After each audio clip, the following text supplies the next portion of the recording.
quem quiser dar uma olhada depois está lá. Então, eu trabalho já na área faz 20 anos, esse ano faz 20 anos que eu trabalho. Eu comecei a trabalhar com Linux mais ou menos em 98, com PHP em 99, então já passei por alguns problemas aí. Hoje eu sou cofundador da CodeRocker, que é uma empresa de serviços, e o PlanRocker, que é um produto que eu vou comentar agora um exemplo aqui. Tá? Eu moro e trabalho em Joinville. Falar um pouquinho sobre um pouquinho de história, só para contextualizar, não muita coisa. No princípio a gente tinha os mainframes. Eu sou velho, mas eu não sou tão velho assim. Eu não cheguei a trabalhar com mainframe. Meus professores trabalharam. Eles trabalham com cartão perfurado também, então já dá para ter uma ideia da minha idade. Então, nos mainframes, a gente ainda tem mainframe rodando em alguns bancos, em algumas instituições, então não é uma coisa tão jurássica, mas ainda existe. Então, na época dos mainframes, a gente tinha o server, o monstro ali, e lá você tinha todo o processamento, todo o banco de dados, toda a informação, a lógica, toda a regra estava nesse cara, no servidor. E os clientes eram o que a gente chama de cliente burro, né? Então, as máquinas, os terminais de acesso, eles eram idiotas, eles não tinham processamento, eles eram uma forma de entrada, de digitar, cuspir informação para dentro e receber informação de volta, certo? Todo o processamento ficava lá no servidor. Então, você tinha o banco, os dados, o processamento, tudo aqui, certo? A vantagem é que você tinha centralizado, então, para você, como o colega falou antes, para você aumentar a performance, você aumentava a performance desse cara. Se esse cara caísse, você não tinha nada. Se caísse a internet, por exemplo, ou a comunicação, seja lá qual for, você não tinha o que fazer, certo? Você estava parado. Mas a vantagem também é que para atualizar era mais fácil, atualizava num lugar só, todo mundo tinha a mesma versão, etc, etc. Com o tempo mudou, na década de 80, passou-se até o client-server, né? Então você tinha agora o servidor mais como storage e como dados e como informações mais centralizadas, e o processamento, a lógica, vinha para os clients, né? Nos desktops dos usuários. Então aqui você tinha todo o processamento daquelas máquinas locais. Você tinha às vezes um pouco de banco de dados aqui, mas a maioria dos dados estavam no servidor. Você podia ter alguns dados, você pode ter alguns dados no client e eles vão armazenando e sincronizando com o servidor de tempos em tempos, etc. Tá? Geralmente a linguagem de programação é a mesma.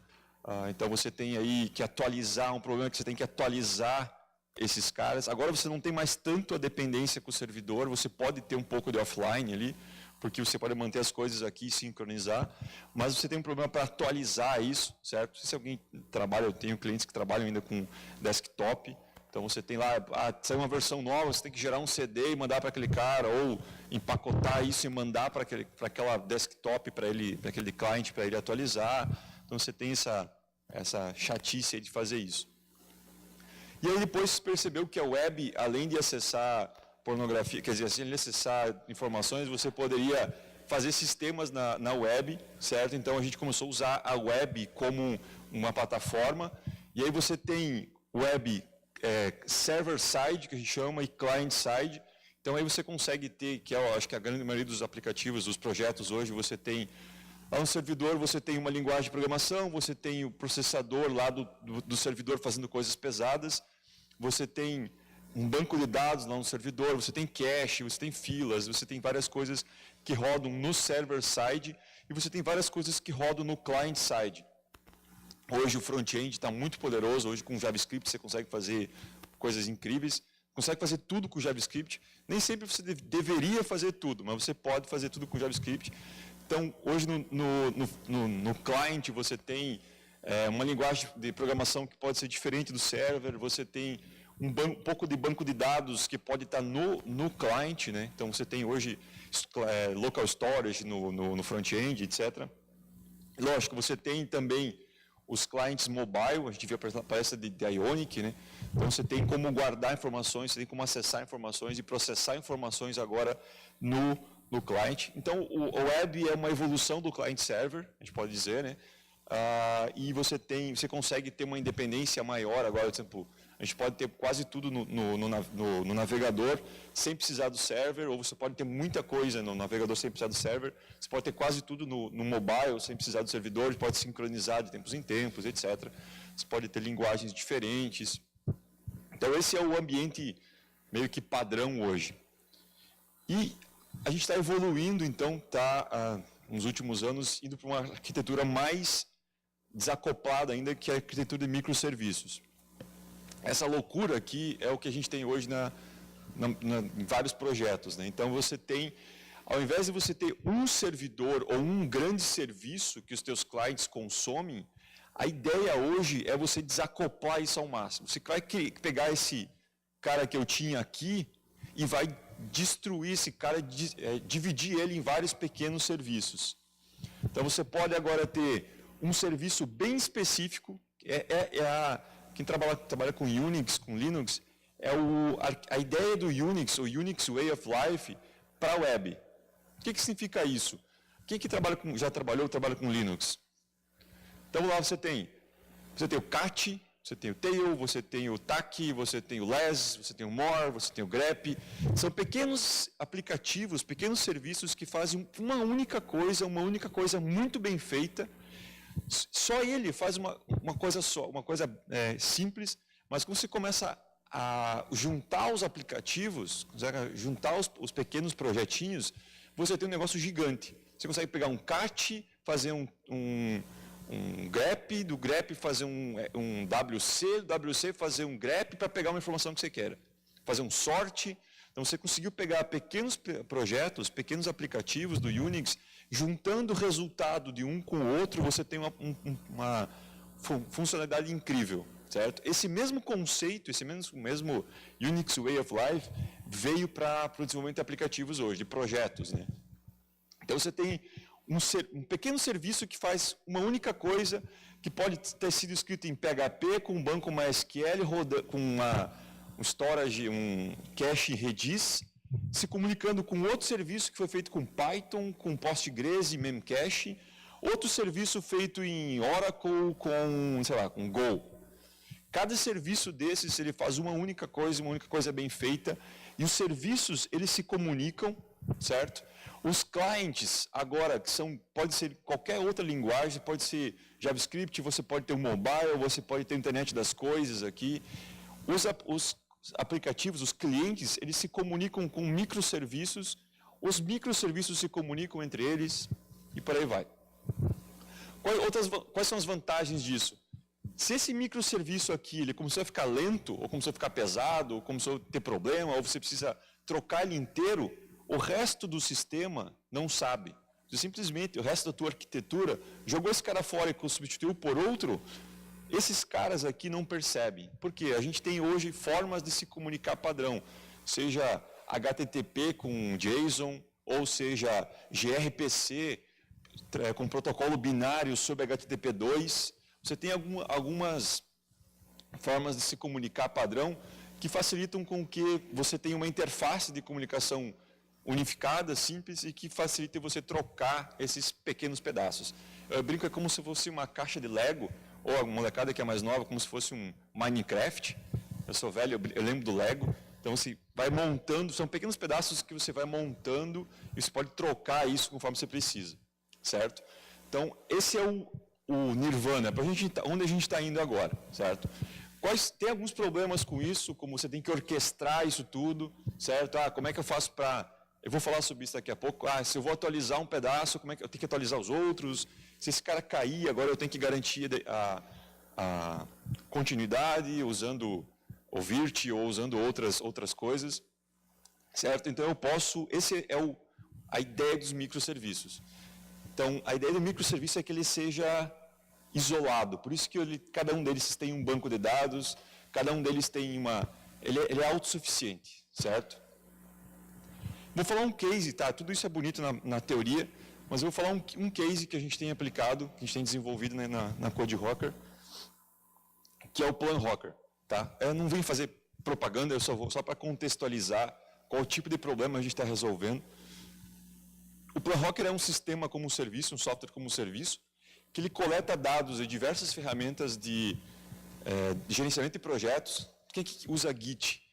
GitHub, GitLab, Bitbucket, Trello, Gira, coisas malucas assim. A gente usa várias dessas ferramentinhas no nosso dia a dia para desenvolver nossos projetos. O problema é que a informação fica espalhada entre todos esses caras. Então, com o Planrocker, a gente coleta todas as informações dessas ferramentas, processa elas, unifica elas, usa Big Data para gerar insights sobre o projeto.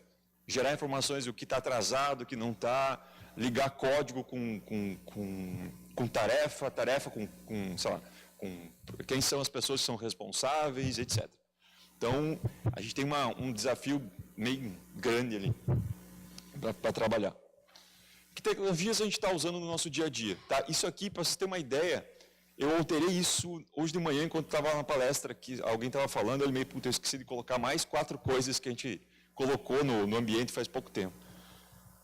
A gente está usando PHP, usando o Micro Framework Silex. Alguém programa com PHP?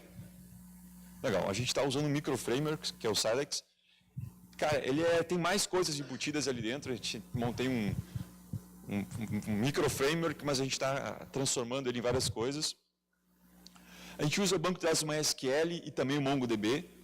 A gente usa Go para algumas coisas. A gente usa RabbitMQ, esse é o que eu tinha hoje de manhã, que eu não tinha esquecido, que é para gerenciamento de filas. Não é que eu tinha esquecido, a gente colocou no ambiente, na arquitetura faz pouco. A gente usa Node.js, a gente usa Docker, muito Docker. A gente usa React no front-end. A gente usa Mixpanel, que é uma ferramenta, é um SaaS, para coletar estatísticas. E a gente usa Stripe, que é uma ferramenta para fazer cobrança. Então, esses dois são serviços, né? São empresas que a gente paga para usar, o resto é tudo open source. Né? E como é que tudo isso se interliga? Esse é o slide, acho que é o slide mais complexo que eu já fiz na minha vida. Tá? Eu sou desenvolvedor back-end, então para mim, tela preta com letrinha branca é o máximo que eu sei fazer. Esse aqui já foi... Eu mostrei para o designer ontem, ele falou, cara, nem me mostra aqui, está horrível. Né? Então, como é que está a nossa arquitetura hoje? Então, na Amazon, a gente tem hoje... Então, o núcleo do sistema, do projeto, ele é uma API feita em Silex, é uma API PHP, ele é o principal ali. Aí eu tenho um banco de dados MySQL para fazer autenticação, controle de projetos, quem pode ver o quê, usuário e senha, essas coisas. Eu tenho Memcache, porque o cache é o funcionário do mês na empresa, é o cara que é o mais importante, é o Memcache. Tudo vai para cache, dados, estatísticas, acesso, etc. Eu uso o MongoDB para guardar os dados. Então, imagine o seguinte, quando você conecta o Planrocker, você conecta lá tua conta, teu projeto no GitHub no Planrocker, a cada commit, a cada push que você faz lá para o GitHub pega aquilo e manda para nós. Então, eu tenho projetos lá com 300 e poucos mil commits. Então, você usa Trello, a cada vez que você clica no Trello e move o Trello ou adiciona um checklist, qualquer coisa que você fizer no Trello, o Trello manda para a gente. Então, cara, é coisa pra caramba. Então, a gente armazena tudo isso no MongoDB. Hoje a gente tem 10 GB de dados no MongoDB em memória. E eu estou começando aos poucos, talvez, estou estudando isso para já sair do MongoDB e ir para um Hadoop, ou eu estou brincando com o Google BigQuery. Então, hoje está tudo no MongoDB, mas a gente já está migrando isso. Então, tudo vai para lá. Aí eu tenho filas de processo. Lembra que eu falei que a cada push, a cada commit, a cada mudança, o Trello, o GitHub manda isso para nós? Então, é muita coisa para processar. Então, vai tudo para uma fila. Então, a cada push que alguém faz, o GitHub, o Bitbucket manda para nós, entra numa fila, e aí eu tenho processos que consomem da fila e salvam no MongoDB. Tá? Depois eu vou colocar esses slides no meu site, tá? Meu SlideShare. Então, depois, eu vi que o pessoal está tirando foto. Se precisar, depois vai estar lá. Tá? Não que você não possa tirar foto, mas só para... Então, tudo entra numa fila, para não ficar pesado. E aí eu tenho processos em PHP e em Go, que pegam dessa fila, processam isso que precisa processar e jogam para o MongoDB. Acabei de lembrar que tem mais um serviço que eu não coloquei aqui, que é o serviço de envio de e-mails, que é o microserviço de envio de e-mails. Antes de vocês tirarem foto, amanhã já vai estar atualizado. E aí eu tenho O back-end manda informações de notificação para um microserviço de notificações que a gente desenvolveu em Node.js, certo? Aí eu tenho esses microserviços em Go, que eles fazem o quê? Eles pegam da fila, salvam no MongoDB e fazem outras, mandam por e-mail, etc. Aí eu tenho um microserviço de estimativas. O que a gente faz? A gente pega os dados do teu projeto. Beleza, a equipe entrega 50 tarefas por semana. Nas últimas 12 semanas, eles entregaram nessa média de tarefas. Existem hoje ainda 300 tarefas para serem feitas no projeto. A gente pega essas informações, para cada vez que se dá um clique lá, eu rodo 1000 simulações e digo, existe uma possibilidade de X% de probabilidade de você terminar esse projeto em X semanas. Então, isso a gente colocou em Go, porque Go eu consigo rodar paralelamente muito fácil. Alguém já trabalhou com Go? Não? É uma linguagem de programação fantástica, feita pelo Google para rodar para alta performance. Então, esse cara aqui está lá no Google Cloud Engine, certo? Então, a cada vez que você altera ali, faz uma alteração, eu rodo de novo essas mil simulações. E aí a gente tem a parte de as landing pages, HTML estático, a gente processa em tempo de build e joga lá para a Amazon. E o front-end também. O front-end é tudo em React. Alguém trabalha com JavaScript, com front-end? Legal. De manhã, esqueci o nome do colega que falou sobre Ionic. A gente está usando, o Ionic usa Angular, a gente está usando React aqui no front-end. Então, é um outro framework. E a gente também compila todo o React e joga lá para o S3. E aí eu tenho serviços de terceiros que eu falei, que é o Mixpanel. Tudo manda para o Mixpanel, são tudo que você clica, tudo que você acessa, todos os e-mails, tudo vai para o Mixpanel, a gente consegue fazer estatísticas de quem está acessando o quê, por quê, etc. E o Stripe, que é o legal, que é o que cobra o dinheiro de vocês, quando o cliente vai lá e compra. O Stripe que controla as assinaturas, e o Stripe manda para a gente todas as ações lá para nossa fila, e aí o Go captura daquilo, bem legal. E aí a gente tem na DigitalOcean, a gente tem um servidor de homologação, que ele é uma máquina, quando o desenvolvedor lá, o front-end ou o estagiário, qualquer um, precisa testar alguma coisa, ele dá um comando lá no shell script, levanta-se automaticamente, a gente cria uma máquina na DigitalOcean, essa máquina tem o Docker. Quem nunca ouviu falar de Docker? Docker é um sistema de containers, simplificando pra caramba, é uma máquina virtual mais light, é bem mais rápido do que uma máquina virtual. Por vários, não vou vários motivos e tal, mas a gente usa Docker para homologação. Então, o cara clicou lá, eu quero testar, cria uma máquina na DigitalOcean, levanta o Docker, toda essa arquitetura aqui está em containers, testou, acabou o teste, beleza, desliga a máquina. Então, tudo meio automático. Essa é a loucura que a gente tem hoje. Tem mais um serviço que eu comentei, que é o serviço de envio de e-mails, que a gente usa um microserviço, que é o da SendGrid. A gente simplesmente manda para eles mandam e-mail para a gente. Certo? Algumas outras ferramentas que a gente trabalha. A gente usa Bitbucket e GitLab para gerenciar nossos projetos, a gente usa o Trello para gerenciar as tarefas, Sublime para texto, para programação, a gente usa Mac, Linux, a gente usa os comandos, os scripts, as ferramentas de gerenciamento de nuvem da Amazon, do Google e da DigitalOcean, criar máquina, remover máquina, etc. A gente usa o BuildKite, porque é uma ferramenta bem legal, quem quiser testar, para fazer build. Cada vez que eu faço um commit lá no Git, ele roda todo o build e verifica se quebrou algum teste unitário. Óbvio, teste unitário para tudo, a gente usa TDD. Então, o back-end inteiro é coberto com código, com testes unitários, só com cobertura de código de uns 80%, 70 e poucos por cento.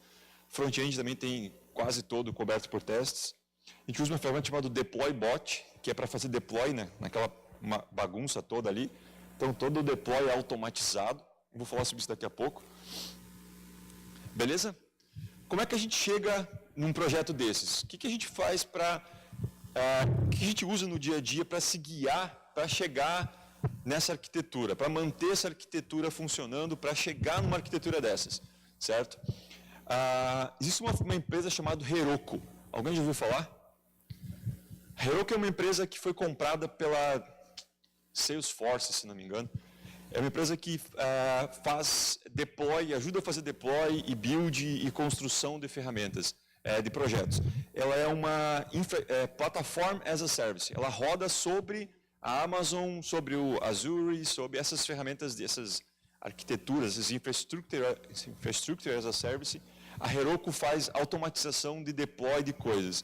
Então, eles criaram uma lista que ficou conhecida como os 12 fatores. São os 12 fatores que o teu projeto deveria seguir para ele ser mais fácil de ser transformado em nuvem e para ser transformado em microserviços, etc. Então, a gente usa esses 12 fatores para guiar o nosso desenvolvimento. O que são esses 12 fatores? Primeiro, está dando para enxergar ali? Primeiro é que o teu projeto ele tem que ter um code base, tem que ter um código só, uma base de códigos. E essa base de códigos ela tem que estar gerenciável num Git, num Subversion, alguma coisa assim. Ou seja, você tem que ter uma base única de código e essa base única ela tem que ser gerenciável. Você pode poder fazer rollback, poder fazer commit, poder ver o histórico, etc. Então a gente usa, óbvio, o Git, a gente usa GitHub, ou Bitbucket, ou GitLab para gerenciar o nosso código. Então, todo o nosso código está lá. Não tem nada que não esteja gerenciado pelo sistema de códigos. Isso é óbvio, né? Isso acho que hoje em dia, alguém não usa isso? Tem alguém que usa só sabe, pastinhas com versão 1.php, versão 2.php? Acho que não, né? Acho que todo mundo hoje em dia usa isso. O segundo fator, as dependências. Todas as dependências do teu projeto têm que estar definidas dentro do teu projeto, certo? Meu projeto é PHP, então eu uso o Composer, composer.json, tem todas as dependências. Meu projeto é front-end, tem lá um packages.json com todas as dependências. Meu projeto é feito em Go, tem lá um GoDep ou Glide com todas as dependências. Então, todas as dependências que eu preciso rodar o projeto estão dentro do projeto, estão versionadas dentro do projeto, certo? Eu preciso rodar, precisa ter uma lib específica do Python, a descrição para instalar, tem um shell script dentro do projeto que instala aquela dependência, certo? Com isso você consegue migrar o teu projeto, instalar o teu projeto em qualquer lugar.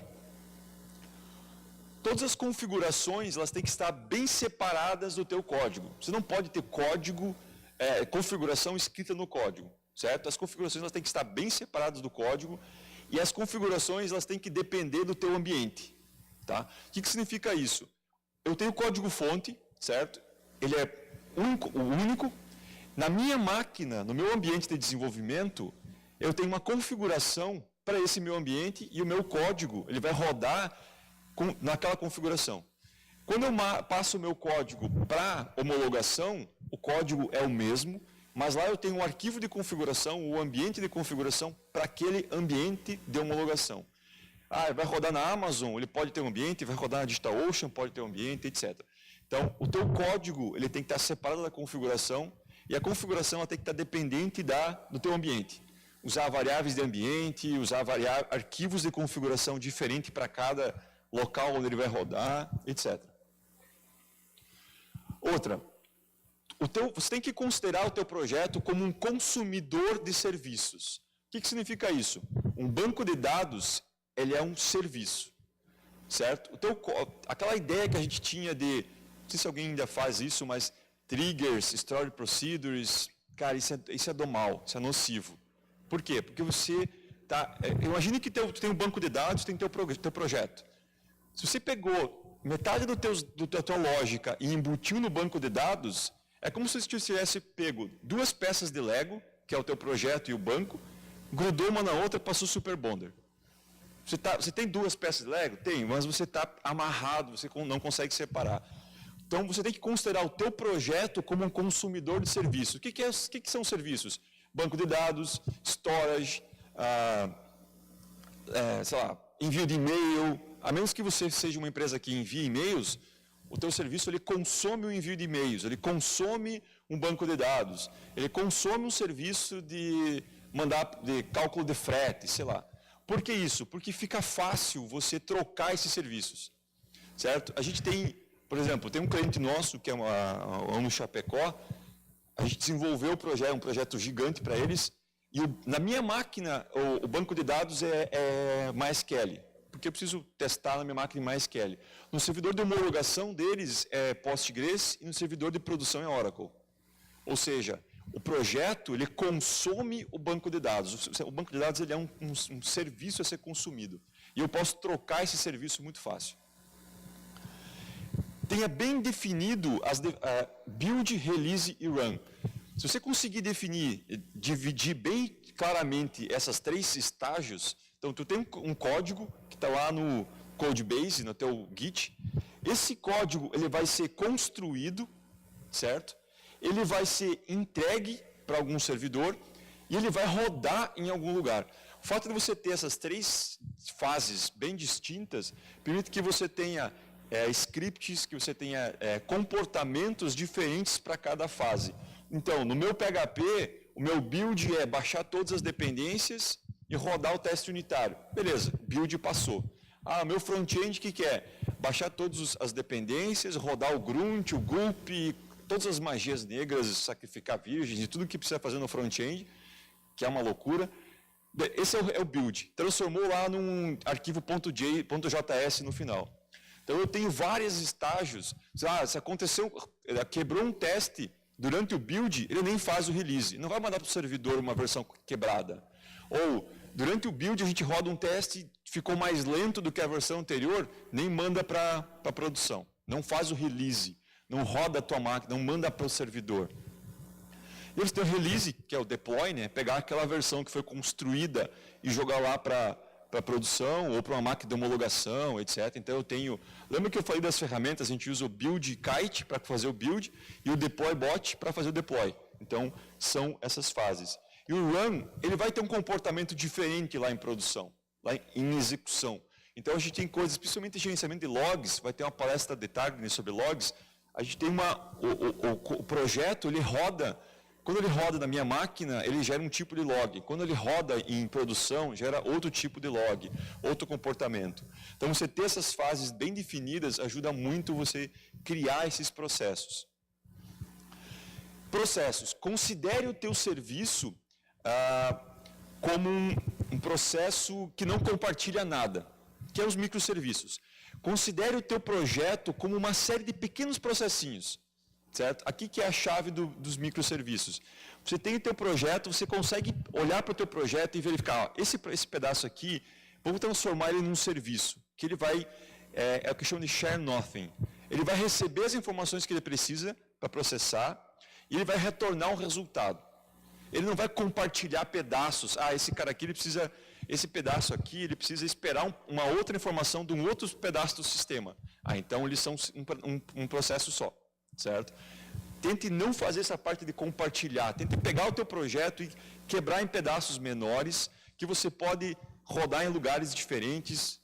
Então, se conseguir olhar para o teu projeto dessa forma, você consegue criar isso como microserviços. Você consegue rodar isso em diferentes servidores, você consegue escalar, scale out, você consegue escalar isso mais fácil. Tá? Então, isso aqui é uma das partes mais importantes. Todas as outras são dependências para você conseguir fazer isso. Port binding, beleza, você conseguiu olhar para o teu projeto e quebrar ele em serviços, você vai tentar fazer com que aquele serviço ele tenha um nome, tenha uma porta. Esse nome aqui vai ser o gera CEP. Ele tem um nome, ele vai rodar, pode estar rodando numa porta, então você consegue, por exemplo, rodar um microservidorzinho só para aquilo. Ele tem um nome, ele está rodando uma porta específica. Os outros serviços, eles chamam aquele nome.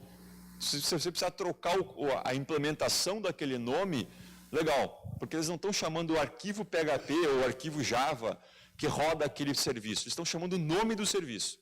Se você precisar trocar de Java para PHP, ou Java para Go, beleza. O resto do sistema está consumindo um nome e não uma implementação. Tá? Isso é importante. Concorrência, tente verificar se os teus processos eles conseguem rodar em paralelo. Por exemplo, aquele exemplo que eu falei das simulações. Cara, eu vou ter que, para cada... Imagine, eles três aqui estão acessando com máquinas diferentes, projetos diferentes. Cara, cada um deles, eu vou rodar uma simulação para o projeto específico deles. E ao invés de rodar uma simulação atrás da outra, eu posso rodar as 1000 simulações ao mesmo tempo. Certo? Eu preciso mandar, por exemplo, a gente vai começar a implementar agora um esquema de importação de dados. O cliente vai mandar para um outro projeto, o cliente vai mandar um XML gigante lá. Cara, imagine um XML com, sei lá, 50 mil linhas, 50 mil componentes no XML. Eu vou pegar cada um daqueles componentes e vou jogar ele para um processo, para um microserviço de processar produto.xml.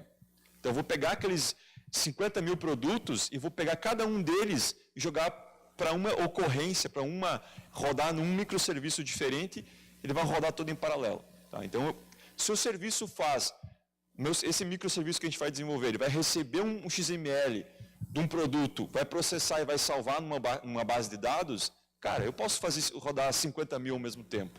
Em vez de rodar um atrás do outro, eu vou rodar em concorrência. Porque cada microserviço, ele não compartilha nada com os outros, ele é específico, ele faz só aquilo, certo? Então eu posso, agora eu vou botar vários processamentos, vários microserviços rodando, quando eles acabarem, eles vão morrendo, certo?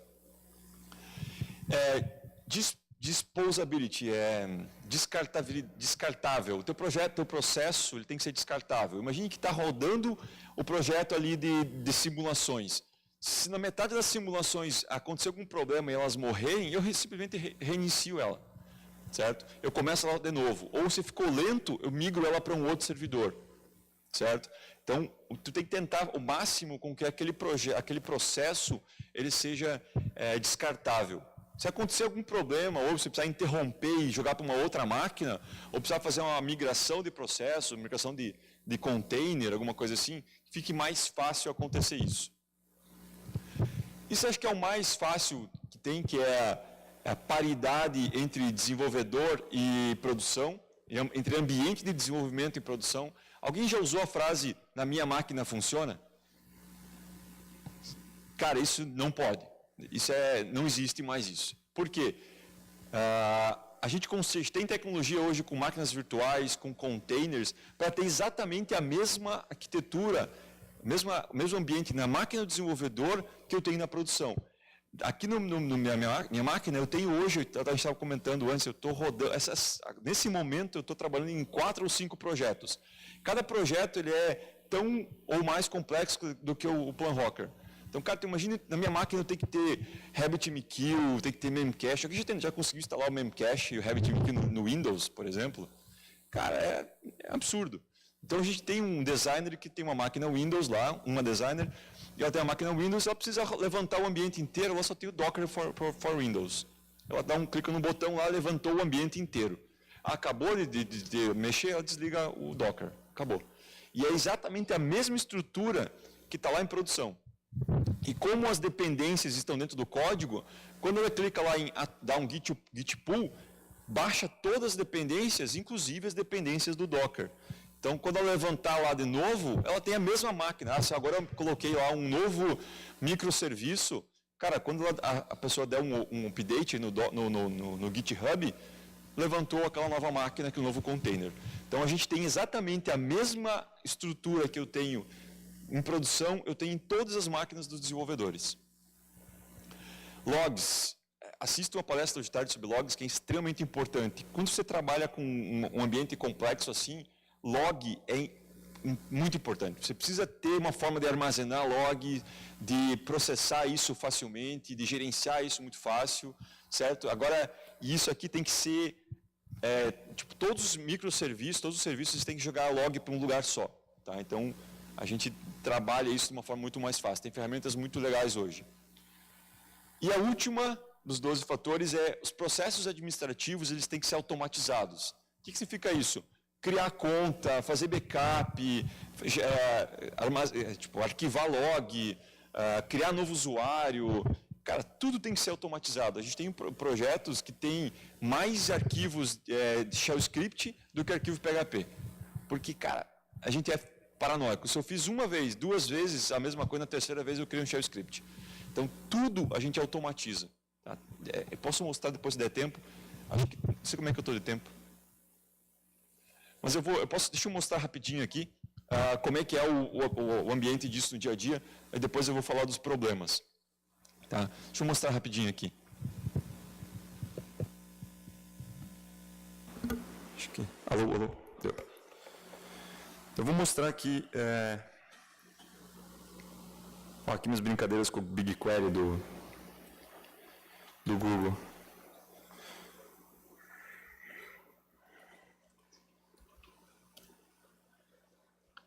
Então, esse é o meu diretório do projeto. Olha, cada cara desses é um pacote, é um repositório no GitHub. Então, eu tenho a parte de back-end é um repositório, front-end é outro, as landing pages, aqueles serviços Go são outros, o estime o prazo, que é uma outra tela. Eu tenho um projeto aqui Docker específico, o BigQuery que eu estou brincando. Então, cada um desses caras é uma parte separada do projeto. Então, eu posso fazer deploy, por exemplo, só do front-end, só do back-end, só dos serviços Go, só das landing pages, não preciso fazer de tudo, certo? E aqui eu tenho um script para atualizar tudo e levantar, então dá um update, ele faz não sei se dá para ver aqui, mas o pessoal fanático por shell script, né? Dá para fazer faz um for, atualiza tudo ao mesmo tempo, start. Olha que maneiro. O start aqui, o projeto, cara, em qualquer máquina, se der pau na minha máquina, Deus me livre, porque é mais caro que meu carro, se der pau na máquina, eu vou uma outra máquina, eu simplesmente preciso instalar o Docker. Acabou. Não preciso mais nada, porque está tudo aqui dentro. Está tudo dockerizado. Simplesmente vou numa outra máquina, docker.com, baixo o Docker, está tudo aqui. Eu não preciso ter mais nada, está tudo funcionando. Docker Stop é a mesma coisa. Aqui eu tenho, por exemplo, a parte de back-end. Eu tenho a parte CLI aqui que eu tenho para fazer tudo. Eu tenho, por exemplo, para fazer restore de banco. Então, todo aquele esquema que eu comentei de automatizar o máximo de coisas, está tudo automatizado aqui. Então, aí eu posso, deixa eu pegar... Se eu quiser aqui agora levantar o meu ambiente inteiro,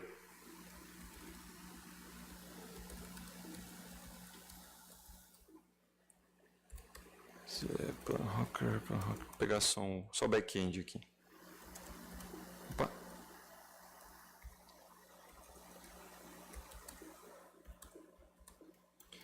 Eu dou um Docker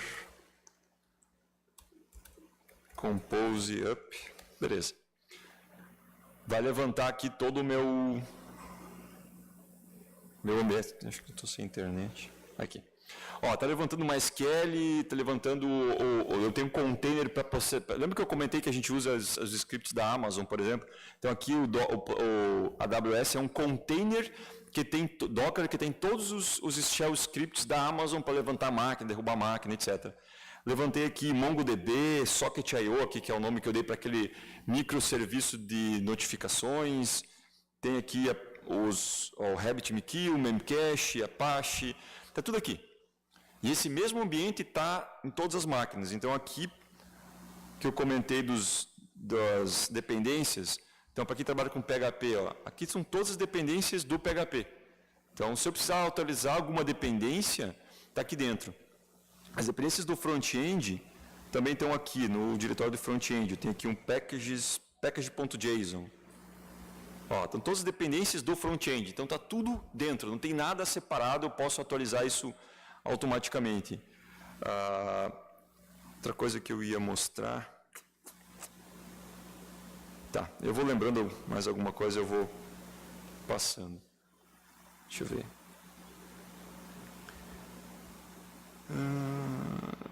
Tá, os ambientes de configuração. Aqui eu tenho, por exemplo, eu tenho uma pasta aqui, config. Então eu tenho aqui as configurações de desenvolvimento, de homolog, de produção, certo? Então, desenvolvimento, por exemplo, um exemplo que é bem clássico, em desenvolvimento, os meus logs vão só para arquivo, certo? Estou desenvolvendo, eu consigo ver no arquivo. E em homologação, o log vai para... Em homologação, o log vai para arquivo, na verdade nem está indo para arquivo. Em homologação, ele vai para o Slack. Então, aconteceu um problema de homologação, vai para o Slack. E também vai para o STDRR. Por que é o STDRR? Porque a homologação ele está rodando todo em Docker. Então, o que acontece? Aconteceu um erro, vai para a saída padrão e o Docker já manda a saída padrão para um lugar único, que no meu caso é um arquivão, aí eu mando para o Docker gerenciar. E lá em produção... Cadê? Produção. Vai para o Slack, certo? Mostra, cospe na hora no Slack um erro. Vai para a saída padrão também, e também vai lá para uma ferramenta chamada Logly, que é uma ferramenta que a gente paga para gerenciar, para guardar os logs, eu pago lá por mês para guardar os logs lá, eu posso pesquisar, posso fazer gráfico, etc. Então, perceba que é o mesmo código. Quer ver? Em qualquer lugar que acontecer algum problema, seja no back-end, no front-end, não vou lembrar nenhum lugar que tem log aqui agora. Ó, aconteceu uma exception, para quem trabalha com PHP, aconteceu uma exception, eu simplesmente mando pro log. Eu uso o sistema de log, ó, monolog, adiciona um erro. Ou seja, o código é o mesmo, o que muda é o ambiente onde ele está. Dessa forma eu consigo facilmente mudar os ambientes. Se agora eu preciso mudar lá em uma oração ou criar um novo ambiente de teste, sei lá, o código fonte nunca vai mudar. Tá? Então, se você seguir esses 12 fatores, vai ajudar bastante a ter essa flexibilidade, de você conseguir migrar essas coisas muito fácil. Outra coisa, a gente começou, lógico, a gente é uma startup, nós somos uma startup, então a gente não sabe ainda para onde a gente vai ou até onde a gente tem um plano mestre para ficar podre de rico, bilionário, mas a gente não sabe todos os passos que a gente vai chegar lá. Então, a gente não fez tudo como microserviço desde o começo. Então, a gente começou só com o PHP aqui, com uma API, então a gente construiu como serviços, certo? É uma API first, então tudo é uma API, a gente começou como serviços. Aos poucos, como a gente foi vendo que foi crescendo, foi precisando de mais performance e foi conseguindo desacoplar, aí a gente foi tirando coisas da API central do serviço e foi passando para microserviços. É por isso que a palestra é do monolito para microserviços. Então a gente começou como serviços, então tinha um monolito, tudo está ali dentro, certo? Mas já construído sabendo que a gente precisaria mudar em algum momento. Certo? Então a arquitetura foi construída dessa forma e aos poucos eu vou tirando, conforme precisa, tirando para esse cara aqui.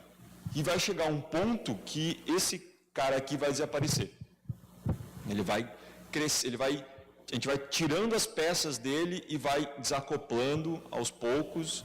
Tá? Então você já pode começar tudo desacoplado com microserviços, ou você pode começar com um monolito mais inteligente, você começa central, já arquitetando para poder sair. Por quê? Porque a gente seguiu os 12 fatores. A gente seguiu isso aqui, ó, desde o começo. Então, a gente começou o projeto, ele é algo que a gente chama de um projeto Cloud Native. Ele nasceu para nuvem, ele nasceu para serviços, para SOA, né? Service Oriented Architecture. A gente já seguiu isso aqui, ó, desde o começo. Então, no momento que a gente precisou transformar os serviços em microserviços, foi tranquilo. Por quê? Porque os processos, tudo é processo, a gente dá nome para as coisas, a gente consegue ver, quando a gente consegue fazer isso, a gente consegue concorrência. Então, a gente começou dessa forma, como um monolito, mas seguindo isso aqui. E aí facilitou para a gente ir migrando para microserviços, certo? Então, a gente não migrou tudo, porque não foi necessário ainda, certo? Mas a gente consegue ir facilmente, tá? Os desafios que a gente tem hoje, gerenciar múltiplos repositórios, você viu que eu comentei ali que eu tenho vários repositórios, certo? O Google, eles usam um monorep. Todos os serviços internos do Google é um repositório só. Google Maps, Gmail, cara, todas as maluquices que eles têm, é tudo um repositório só. Eu, sinceramente, não sei como é que eles conseguem controlar isso. Tá? Mas nós dividimos. Hoje a gente tem um repositório para cada coisa. Foi como eu mostrei ali os diretórios. Cada um ali é um repositório. Múltiplos ambientes sempre é um desafio. A gente quase que eliminou esse problema. A gente não tem muito problema. Na verdade, o único problema que a gente tem hoje é o Docker para Mac, que ele dá uns crash de vez em quando. Docker para Windows a gente não precisa, porque a gente não tem... Já teve uma designer que precisou uma vez usar isso, mas a gente não é oficial dentro da empresa. Então, mas daquela forma ali, a gente usa variáveis de ambiente. Só mostrar rapidinho aqui. Eu tenho um script aqui chamado planrocker env. Não sei se dá para ver aí. Então, ó, eu coloco tudo em variáveis de ambiente. Tá? É o que os 12 fatores dizem. Joga tudo em variável de ambiente, certo? Então, ó, tem todas as variáveis aqui. O que eu faço na prática, para ficar mais rápido, eu pego, no momento do build, eu pego essas variáveis de ambiente, mesclo naqueles arquivinhos development, homolog, mesclo essas variáveis de ambiente com aquele arquivo e jogo em memória. Aí fica mais rápido para fazer. Mas é o que a gente usa o que diz os 12 fatores com um hackzinho ali do PHP ou do JavaScript para ficar mais performático. Mas é o esquema de ter separado tudo. Gerenciar deploys complexos, então às vezes a gente usa a ferramenta do DeployBot para facilitar os deploys, mas eu posso, por exemplo, para fazer essa nova funcionalidade eu tenho que fazer deploy do back-end e do front-end. E da landing page para mudar lá o preço, por exemplo. Então a gente tem que tomar cuidado, às vezes tem que, faz deploy do back-end, deu ok, faz do front-end, deu ok, faz da landing page, deu merda, volta. Então, dá para fazer isso com as ferramentas hoje, então é um desafio, mas é contornável, então a gente já teve problemas de eu fazer todos os testes locais, todos os testes de homologação, mandei para produção, eu esqueci de um cenário que só tinha em produção, por causa do tamanho de informações lá e tal, deu problema, rollback. Então, o DeployBot, ou ferramentas de deploy, você consegue voltar a versão, como a gente usa Git, eu simplesmente voltei para um commit anterior, rodou o processo de deploy de novo, funcionou. Pessoal, perguntas? Alguém entendeu alguma coisa depois do bom dia? Como é que tu transformou essa questão do banco ser um serviço aí? Tu pode trocar dependente de código? A gente usa... Boa pergunta. Como é que a gente faz para o banco ser um serviço? A gente não acessa direto ao banco. Então, o PHP usa o Doctrine, por exemplo, que é um ORM, para comunicar com o banco. Então, a gente usa camadas ali de intermédio. Eu nunca tenho um SQL, por exemplo. Eu uso uma classe PHP ou JavaScript, sei lá, o Go, que transforma aquilo em SQL. Então, o meu código ele se comunica com a camada, e essa camada é que traduz aquilo para SQL, por exemplo. Por isso que eu posso trocar. E aí eu tenho scripts para migration, por exemplo. Beleza, fiz uma nova versão, tem que atualizar adicionou um novo campo na tabela. Então, eu uso uma ferramenta para gerar o SQL para fazer aquilo. Então, a gente não trabalha direto com o SQL. A gente trabalha com uma camada de abstração de banco de dados, que pode ser um Doctrine ou um Hibernate no Java, uma coisa assim. Beleza? É que eu tenho dois erros. O primeiro é que eu faço pastas. Então, é porque eu não trabalho na parte, eu escrevo código, mas a minha parte é pesquisa. Então, eu trabalho com roteamento de veículos, empacotamento de cargas. E aí, então, eu uso pasta porque eu faço meu projetinho, jogo lá no repositório, lá e armazeno. Então, um dos erros. O outro é banco de dados. Porque você disse que não, a ideia é sempre usar ele como recurso, como serviço. Porém que há algumas divergências quando você trabalha com algo dependente, uma dependência completa do banco de dados. O Oracle tem essa parte de geodados, só que algumas manipulações você faz no próprio servidor de aplicação e não no servidor de dados. Já o PostgreSQL com o OpenStreetMap, eu posso fazer roteamento, posso fazer outras coisas já rodando internamente uma aplicação na própria base de dados.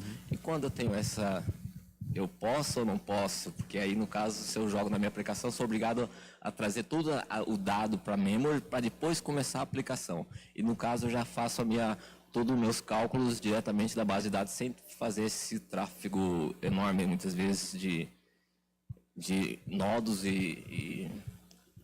Legal, ótima pergunta. Os 12 fatores não é uma verdade absoluta. O que é? Se você precisar escalar dessa forma, fica mais fácil se você usar os 12 fatores. Aquilo que eu comentei, que eu fiz a brincadeira. Você pegou 2 peças de Lego, você colou as 2, cara, ótimo. Sempre que você precisar mover, você vai mover as 2 juntas. Vai mover a aplicação e essa parte da aplicação com o banco. Não quer dizer que está certo ou está errado, quer dizer que é uma decisão de projeto. Se você, beleza, eu casei com o Oracle ou com Postgres e não vou precisar mudar isso, legal. Só que é uma decisão. Você sabe que se você precisar aumentar o banco, você vai ter que aumentar o Postgres. Você trocar para outro banco, então não é que é errado ou está certo. É uma decisão de projeto. Então, funciona. Eu já trabalhei com um PostGIS, um projeto. Então, cara, legal. Só que é uma decisão que você está preso que está amarrado naquela decisão de banco e você vai seguir os 2 juntos por muito tempo. Se precisar crescer, vai ter que crescer os 2 juntos. Você não consegue, com os 12 fatores, você consegue crescer separado. Tipo, só o banco está pesado, troca o banco sem trocar o resto do aplicativo. Agora, se você usou os 2 integrados, ficou pesado, vai ter que fazer os 2 subirem juntos. Ou não precisa mais tanto, vai ter que fazer os 2 descer. Precisa mudar o banco, vou precisar mudar a linguagem também. Então, é a decisão de projeto. Então, você precisa só saber qual é. Nesse caso aqui, nos 12 fatores, você consegue desacoplar e crescer um para cada lado. Trocar o banco sem o resto perceber. É mais esse sentido, assim. Não sei se respondi, então. Mais alguma pergunta? Que hora que é o almoço? Próxima pergunta. Que hora que é o almoço? Tudo bom? Tudo certo? Tu chegou a passar por algum desafio de multiversionamento de uma API ou de um serviço teu? De, por algum motivo, algum consumidor do teu serviço não poder migrar para a versão recente, daí como é que fica esse teu ambiente de deploy e de produção também? Porque, geralmente, às vezes a gente fala o mundo ideal, tu muda só a camada de código, mas geralmente a gente sabe que o banco de dados também evolui e no cenário, na empresa que eu trabalho, a gente tem essa parte do acoplamento porque a gente tem um legado, né? Então, o legado nasceu muito com Story Procedure, vamos dizer assim, e a gente está tendo que fazer uma camada de serviço, ou microserviço, só que a gente esbarra muito assim, a equipe de sistemas que trabalha em Story Procedure cuida do versionamento do banco ou das rotinas, e a gente que cuida da parte de middleware, de integração com parceiros, a gente acaba sendo uma equipe bem separada da realidade de sistemas, e a gente está esbarrando muito com...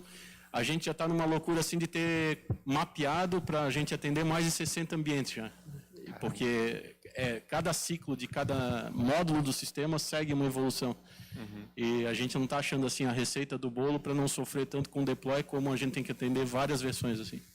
O que a gente tem feito, a gente não passou por isso ainda, mas a gente segue aquela ideia de ter URLs de versão, né? Então eu tenho, por exemplo, nesse momento todas as minhas URLs, todos os meus serviços são a versão 1.0. Então eu coloco na própria URL lembra que das 12 fatores fala de nomes, né?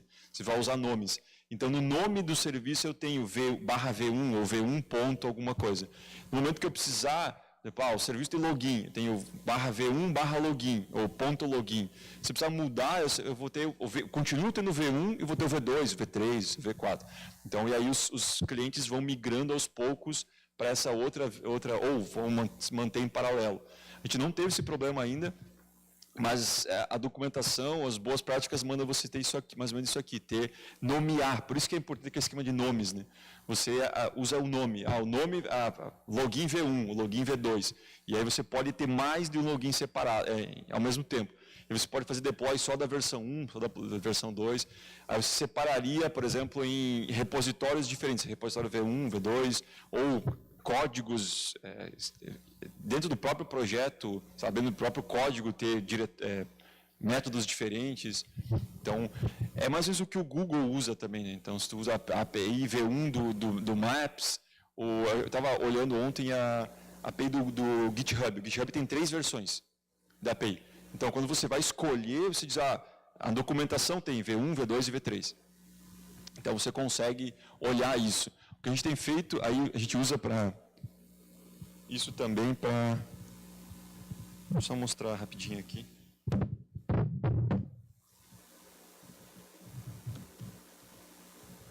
Esse aqui mesmo.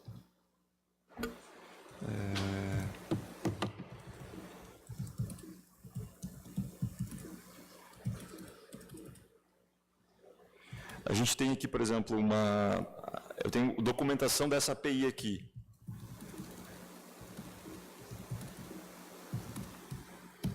E aí eu tenho aqui, na ferramenta que a gente usa para gerenciar a documentação, aí aqui eu tenho qual é a versão que eu estou olhando, né? Então, no momento aqui eu tenho só uma versão. Então, a gente dá tags também para a documentação do código. Então, se eu quiser depois trocar, eu posso, na documentação aqui, eu tenho toda a documentação da API do Planrocker, que isso, quem usa bastante é o próprio pessoal do front-end, né? Então, eu quero ver, por exemplo, qual que é o esquema de login, por exemplo. Ó, login. Então, aqui eu tenho os parâmetros que precisa passar, qual é os parâmetros, qual é os retornos, os tipos de retorno, etc. Tem até um exemplo aqui de retorno. E aqui essa é a versão 1. Aí eu posso ter a versão 2. E aí a gente usa no código mesmo.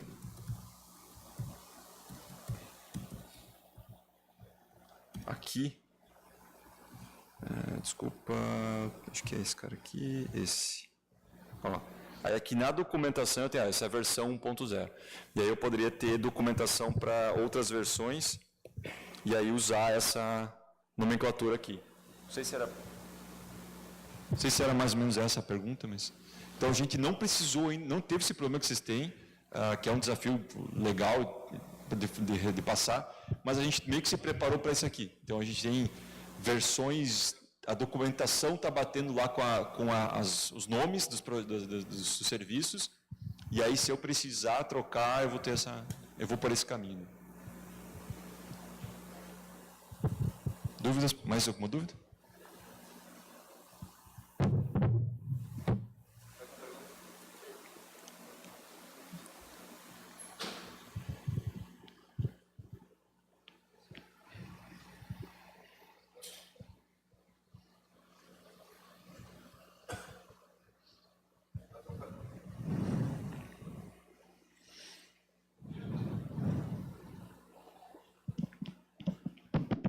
Elton, parabéns pela palestra. Eu queria perguntar, porque quando tu mostrou aquela estrutura dos serviços lá, né?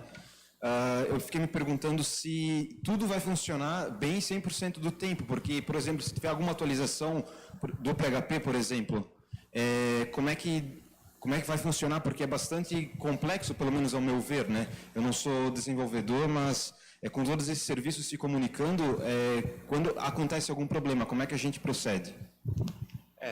Você tem que manter monitorado isso. A gente usa uma ferramenta chamada Supervisor para monitorar o serviço. Se um deles cair, ele reinicia, ou se subir X% de memória, ele reinicia, eu mando e-mail. Alguns serviços a gente usa a própria Amazon para monitorar. A gente tem tem ferramentas para monitorar tudo isso. E o que a gente faz é ter testes de integração. Como eu tenho o mesmo ambiente na minha máquina que eu tenho no servidor de produção, então eu posso rodar todos os testes locais aqui. O processo de build, ele roda tudo antes de mandar para a produção. Então, mesmo que eu atualize, por exemplo, só o front-end, eu posso rodar todos os testes de integração, todos os componentes, toda a arquitetura em qualquer uma das máquinas. Então, se deu problema, nem vai para a produção. Então, lógico, aí o que está rodando, a gente monitora a execução.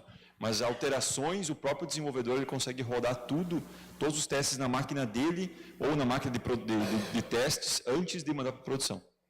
Então tem essas duas, o fato de estar tudo junto, tudo facilmente integrável, por ser o mesmo ambiente, eu posso rodar os testes locais e aí em produção a gente usa monitoramento. Né? Aí tem várias ferramentas. Daí tem sistema só para gerenciar, por exemplo, Nagios ou alguma coisa assim. A gente usa pequenas coisas para monitorar. Pô, cara, parabéns pela tua palestra. Ela me deixou aqui todo o tempo bem curioso como tudo isso funciona junto. E continuando ali a última pergunta aqui do Rafael, todos os teus serviços em produção, a gente sabe que alguma hora um deles vai parar.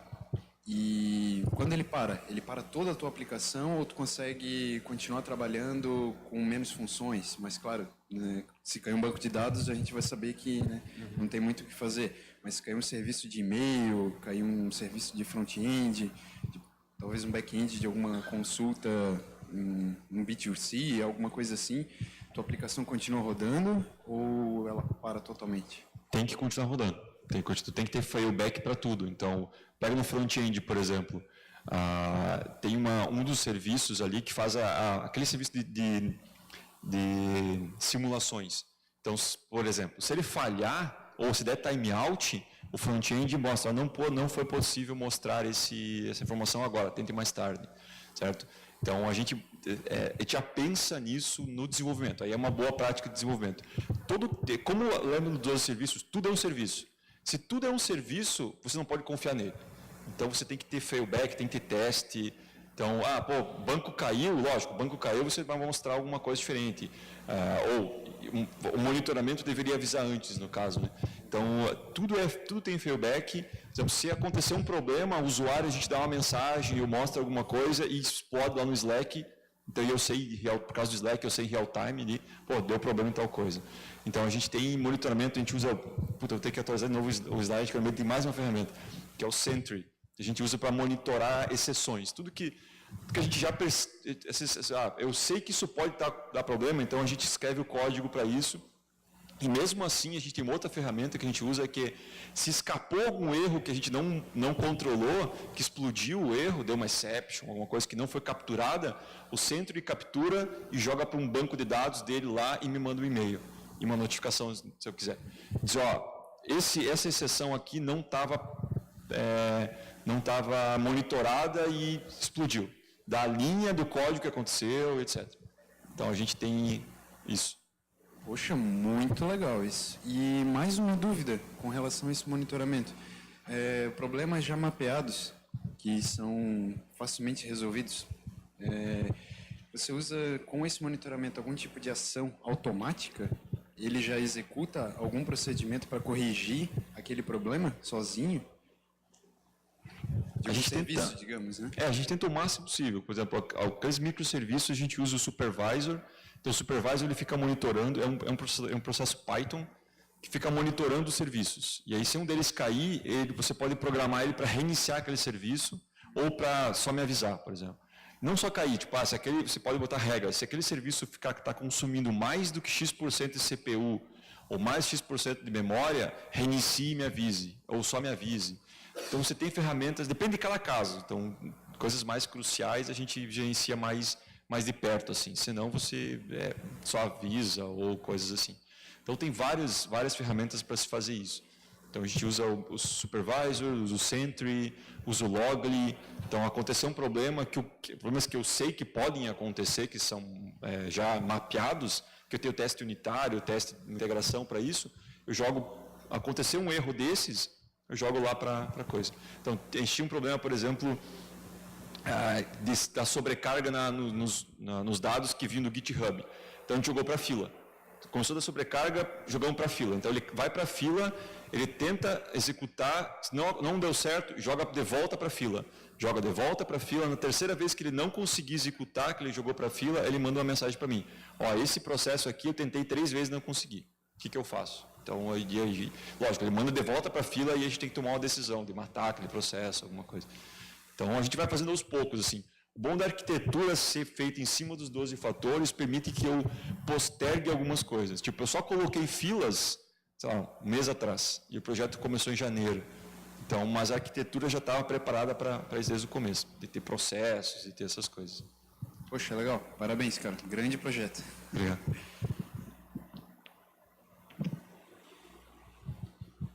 Mais alguma dúvida? Eu vou deixar o meu contato.